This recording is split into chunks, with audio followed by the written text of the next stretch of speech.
Hola, hola. Espero que te encuentres muy bien, súper bien. Vamos a hacer una nave espacial otra vez.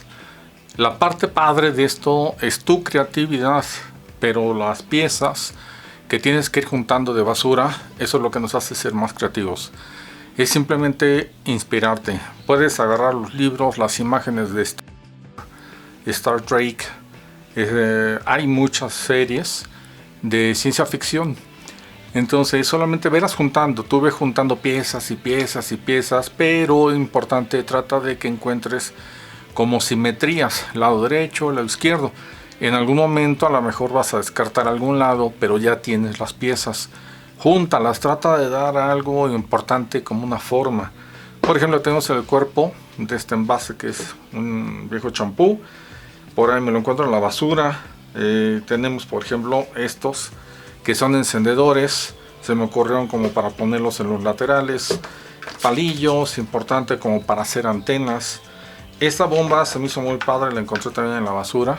Esta bomba es como para el flotador del agua, de esos flotadores automáticos. Las piezas que están internas, pues tienen una cara muy bonita de tener alguna ingeniería. Eso es lo que necesitamos. Hay piezas que van a tener volumen. Estas por ejemplo son muy padres, que son en los pequeños tipo Gerber. Estas piececitas son muy lindas. Toda la ingeniería que llevan acá atrás es muy importante que la tengas. Fíjate por ejemplo estas piececitas que son los collarines de los envases. Aquí tenemos el envase, mira, este negrito es el collarín, eso simplemente quítalo y los vas juntando. A lo mejor, fíjate, los ponemos por aquí y ya se ve algo diferente. Sé creativo, nada más ve armando piezas. Tapitas de leche, de yogur, de todo eso, de refresco, júntalas porque esas a veces nos hacen dar volúmenes.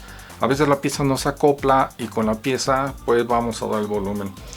Esta que es de un desodorante, se me hizo muy padre como el plato para un radar, así que la tengo. Esta no sé de qué era, me la encontré tirada por ahí también. Fíjate que es muy padre que cuando llegue el camión de la basura, le dejes que te deje revisar en la zona de plásticos. Son muy buena onda, le darás ahí unos 20 pesos, te llevas una bolsita y vas echando envases. No sabemos para qué se vayan a usar, pero va a funcionar. Estos tubitos de cabello que por ahí también me los encuentro en una bolsa de basura. Esta que es un envase también viejo, también se me hace como una tapa muy interesante. Estas píldoras, pastillas, también se me hacen padrísimas porque van a ser como tanques de reserva que vamos a poner. Me las encontré, están caducadas, así que bueno, vamos a aplicarlas. Así que ya que tenemos todo esto más o menos, hice un armado de presentación para yo darme cuenta que necesito. Así que ahora voy a armar la pieza sin pintura para que te des idea cómo es lo que yo quiero, y la voy a presentar sin pintura. Después la voy a desarmar y la voy a pintar para que tú la veas. Vamos a comenzar.